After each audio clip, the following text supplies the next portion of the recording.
There's a good chance you already installed Logic Pro 10 to your Mac. But in addition to clicking Buy in the App Store, there are a few other nuances to installing Logic Pro 10 for the first time that I want to touch on in this movie. If you've ever bought software from Apple's App Store, buying and installing Logic is no different.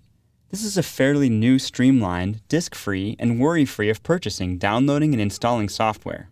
Before you can successfully install the software, you must have these software and hardware requirements: 4 GB of RAM, a display with a 1280 by 768 resolution or higher, OS X version 10.8.4 or later.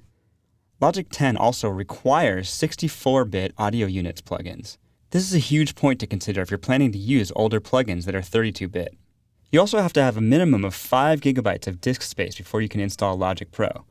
Or you must have 35 GB free for the in-app download. We'll get to this last point in a second. So you navigate to the App Store, or additionally the iTunes Store, and click Buy. Here's a helpful tip. If you have a gift certificate or a discount, you have to add it first and redeem it before you click Buy. Logic will begin installing in the background. Once it's done, we can go ahead and launch Logic for the first time. The first time you launch Logic, it'll ask you if you're a first-time user or if you've used Logic in the past. We'll choose first-time user, and the ramifications of this are actually profound, as we'll see in a second. Here we'll choose one of the built-in templates to start out. These are Logic projects already loaded with tracks and sounds for easy access. Let's choose the electronic one. Now, because we said we're using Logic for the first time, the app will treat you with kid gloves, even giving you less professional-looking controls on the graphic user interface.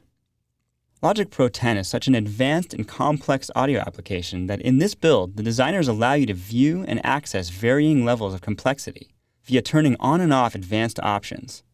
Don't worry, we'll move past the kid glove stage right away. We'll be exploring the advanced settings as we go, and we'll definitely dive into some of the more complex features when appropriate in this course.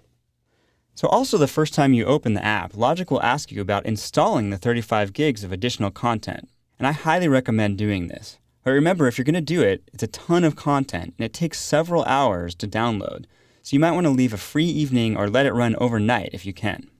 Now that we have this project open, notice the buttons and the tracks look like some of the icons you might know if you've ever used GarageBand. But again, I'm going to assume you're serious about audio since you're now learning Logic, so let's move past these to more professional buttons.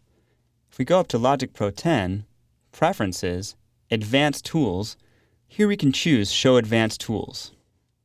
So now that we've done this, notice the project has updated to show our advanced tools, and the headphone and crossed out speaker icons now turn into M and S, standing for Mute and Solo. Mute is used to turn off the track sound, and Solo is used to isolate the tracks.